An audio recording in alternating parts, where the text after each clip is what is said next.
কলার আলু দিয়ে এমন একটি রেসিপি যদি তোমরা আগে না খেয়ে থাকো তাহলে এই রেসিপিটা সম্পূর্ণভাবে তোমাদের জন্য। ফার্স্টেই কয়েকটা কাঁচা কলা সিদ্ধ করে খোসাগুলো ছাড়িয়ে নিয়েছি। তারপর 2 থেকে 3টে মতো আলু সেদ্ধ করেও খোসা ছাড়িয়ে নিয়ে নিয়েছি। এরপর এই সেদ্ধ করে রাখা আলু আর কলাগুলোকে একটি গ্রেটারের মাধ্যমে গ্রেট করে নেব। তোমরা এটা হাতে করে নিলেও পারো, আমি এখানে গ্রেটার ইউজ করছি কারণ যাতে এর মধ্যে কোনো দলা না থাকে, সেই জন্য আমি ভালো করে গ্রেট করে নিচ্ছি। ভালোভাবে গ্রেট করা হয়ে গেলে এরপর আমি এর মধ্যে কয়েকটা মশলা মিশিয়ে নেব।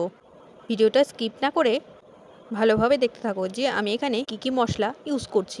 ফার্স্টেই দিচ্ছি ঝালের জন্য কিছুটা পরিমাণে লঙ্কার গুঁড়ো, তারপরেই দিয়ে দেবো 1/2 চামচ মতো ধনে গুঁড়ো, 1/2 চামচ মতো জিরে গুঁড়ো, আর দেবো কিছুটা পরিমাণে আগে থেকে করে রাখা পনির, আর দেবো স্বাদ অনুসারে লবণ,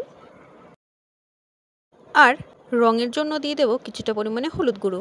এবার এই সব উপকরণগুলিকে ভালো করে হাতের সাহায্যে মাখিয়ে নেব। ভালো করে মাখিয়ে নেওয়া হয়ে গেছে। ও এর মধ্যে আমি একটু কিশমিশ কুচিও দিয়ে দিচ্ছি, তাহলে টেস্ট আরও দ্বিগুণ হয়। হাতে একটু তেল ব্রাশ করে নিয়ে তোমাদের ইচ্ছে মতো শেপে গোল গোল করে নিতে পারো, আমি যেভাবে দেখাচ্ছি সেভাবে। আমি এখানে ফার্স্টে ভেবেছিলাম ডিম্বাকৃতি করব, তারপর ভাবলাম না, একটু চ্যাপ্টা করে করলে দেখতেও সুন্দর লাগবে, তাই আমি পরে লেচিগুলোকে চ্যাপ্টা চ্যাপ্টা করে নিয়েছিলাম।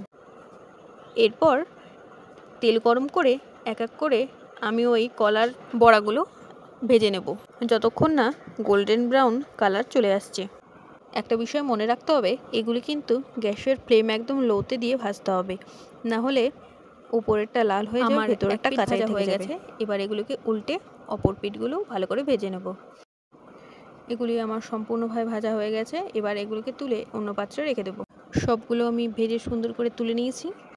পরবর্তী পর্যায়ে ওই তেলের মধ্যেই দিয়ে দেব ফোড়নের জন্য কিছুটা পরিমাণে জিরে, 2টো শুকনো লঙ্কা, আর দেব একটা তেজপাতা।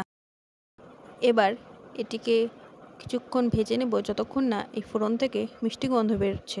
ফোড়ন থেকে মিষ্টি গন্ধ বেরোতে শুরু করলেই এর মধ্যে দিয়ে দেবো আগে চৌকো করে কেটে রাখা আলু, আর আলুর মধ্যে দিয়ে দেবো সামান্য একটু পরিমাণ লবণ এবং সামান্য একটু পরিমাণে হলুদ গুঁড়ো দিয়ে এবার এই আলুগুলোকে ভালো করে লাল লাল করে ভেজে নেব। কাঁচা লঙ্কা দিয়ে আবার এটিকে 2-1 সেকেন্ডের জন্য ভালো করে ভেজে নেব।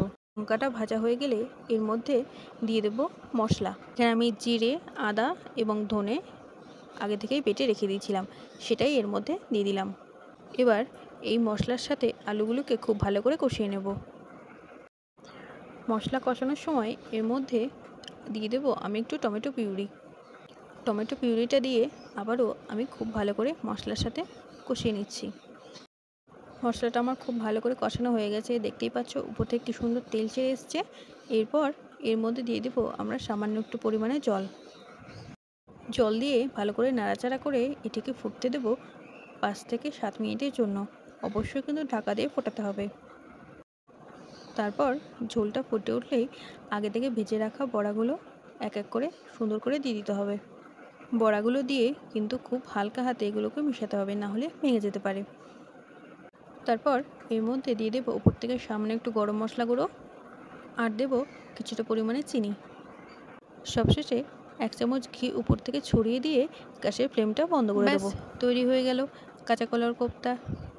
নিরামিষের দিনের জন্য এটি একটি পারফেক্ট রেসিপি কিন্তু হতে পারে। আর যাকে আপনি এই রেসিপিটি একবার করে খাওয়াবেন সে কিন্তু বারবার এই রেসিপিটি খাওয়ার জন্য বারবার আপনার কাছে আবদার করবে। এবার এটিকে সুন্দর করে প্লেটে ভাতের সঙ্গে পরিবেশন করলেই একতাল ভাত 1 নিমিষে শেষ হয়ে যাবে। আমার এই সুন্দর রেসিপিটা তোমাদের কেমন লাগলো অবশ্যই কিন্তু কমেন্টের মাধ্যমে জানিও। সকলে ভালো থেকো, সুস্থ থেকো, দেখা হচ্ছে আবার নেক্সট কোনো ভিডিওতে। টাটা।